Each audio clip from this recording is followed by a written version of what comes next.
साथियों नमस्कार, जय ओशो। साथियों आज 19 जनवरी है। विश्व के महापुरुष भगवान जिन्हें कहते हैं लोग ओशो महाराज की आज पुण्यतिथि है। इस पुण्यतिथि पर एक ये विशेष मैंने वीडियो बनाई है। ओशो के समय पर लोगों ने ओशो से पूछा कि आपके जाने के बाद आपके कार्यों का क्या होगा। तो उन्होंने बहुत ही प्रोत्साहित करने वाला उत्तर दिया कि मैं चला जाऊंगा, पर जो कार्य मैं कर रहा हूं वह जारी रहेगा। मेरे बोए बीज कल फूल उगाएंगे, उनकी सुगंध उठेगी और नए लोगों के नासापुट्टी में प्रवेश करेगी। बस तुम खुले रहना।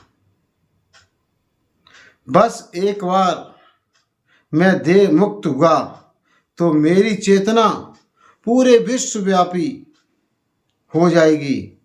उसके बाद मैं तुम्हें खोजने की जरूरत नहीं रहेगी। मैं अपने लोगों में विलीन हो जाऊंगा। तुम जहां भी होगे मैं उपलब्ध रहूंगा। यह तुम पर निर्भर है कि खुले रहो और ग्रहण करो, क्योंकि जब तुम खुले विचारों के होते हो तो मुझ में शामिल होते हो। तुम मुझे ग्रहण कर सकते हो और एक बार अगर तुम खुले हो जाते हो तो तुम दूसरों को भी खोल सकते हो। ऐसे महापुरुष ओशो जी ने बताया कि इस दुनिया में कुछ भी संभव नहीं है। और आगे वो बताते हैं यह एक संक्रामकता है और सुंदर संक्रामकता है। ओशो आगे कहते हैं अब मुझे अलग से कुछ करने की जरूरत नहीं है। तुम जब हंसते हो तो मैं हंसता हूं। तुम जब नाचते हो तो मैं नाचता हूं। तुम्हारे कंठ में मेरे कंठ हैं और मैं अपने जाने के बाद तुम्हारे कंठ से बोलूंगा। फिर कोई कानून, कोई संसद, कोई भी देश मेरे लिए बाधाएं खड़ी नहीं करेगा। तब मैं सब जगह उपस्थित रहूंगा। कोई देश मेरी उपस्थिति को अपनी जमीन में प्रवेश करने से नहीं रोक सकता। क्योंकि यही हुआ था। ओशो ने जब विदेश के लोगों ने बुलाया था तो अमेरिका जैसे महान देश, बहुत बड़े देश, 20-25 देशों ने ओशो पे रोक लगा दी थी साथियों। क्योंकि सच्चाई हर आदमी, कोई भी कितनी बड़ी शक्ति हो उसे पचा नहीं सकता।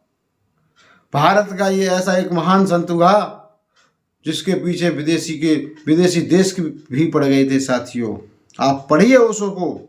ओशो हमारे देश के नहीं पूरे विश्व के महान पुरुष थे, भगवान थे, भगवान हैं साथियों। उन्होंने कहा था कोई मुझे तुम्हारे हृदय में प्रवेश करने से रोक नहीं सकता। मैं अपने जाने के बाद हजारों मुंह से बोलूंगा।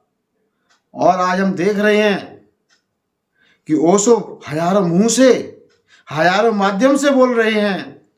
उनके द्वारा भी जो भी ओशो को से भौतिक रूप से नहीं मिले, जो उनके शरीर को छोड़ने के बाद पैदा हुए, वह स्वयं ओशो उन प्यारे प्यारे लोगों से देह मुक्त होने के बावजूद बहुत अच्छी तरह अपना जोड़ बिठा लेते हैं।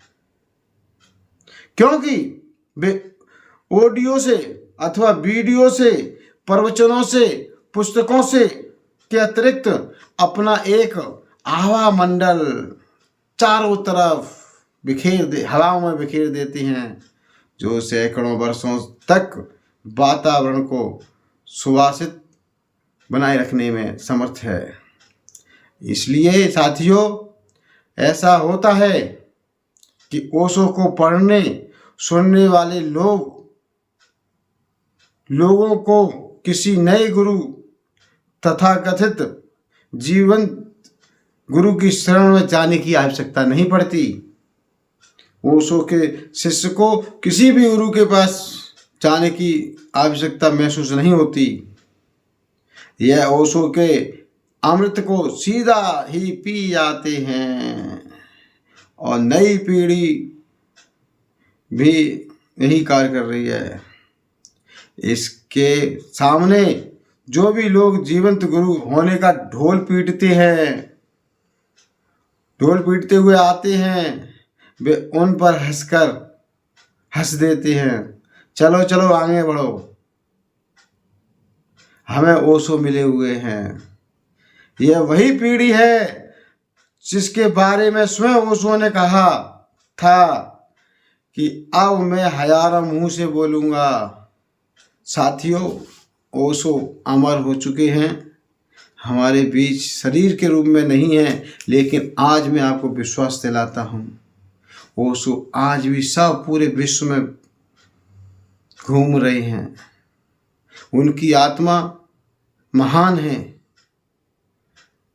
वो शरीर से नहीं है, लेकिन उनकी आत्मा आज पूरे विश्व में विचलित है, सब जगह है। जो उन्हें चाहते हैं उनके साथ ओशो खड़े हुए हैं आज भी साथियों। तो साथियों, आज 19 जनवरी थी और आज उनकी पुण्यतिथि थी। क्योंकि अब आगे बताने की आवश्यकता क्या है, क्या कहें। जिस महापुरुष के विरोध में 20-25 देश खिलाफ में खड़े हुए हों, तो ओशो को जहर दिया गया। अब किसके कहने पे, हमारी सरकार के माध्यम से दिया गया, ये एक अलग विषय है।